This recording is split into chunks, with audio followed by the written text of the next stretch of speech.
এই জমিনে কোন পাপের কারণে,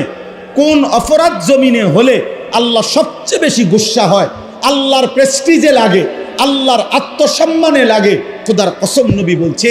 কোন বান্দা জমিনে যখন কোনো নারী পুরুষ জিনা করে, বেবিচার করে, তো আল্লাহর প্রেস্টিজে, আত্মসম্মানে, আল্লাহর গায়রতের মধ্যে সবচেয়ে বেশি আঘাত লাগে। মালিক আমার বেশি গুসা হয়, মালিক আমার বেশি রাগ হয়। এই জন্য গুসার কারণে নবী বলছেন, আল্লাহই তো বিধান, এই জন্য বলছে বন্ধু বন্ধু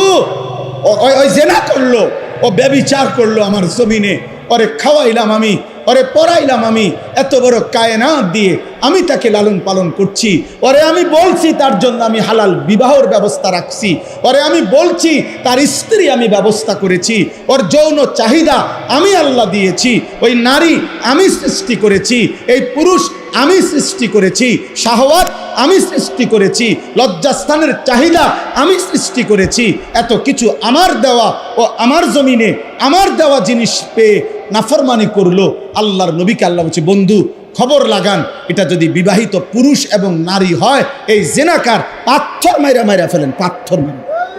মারে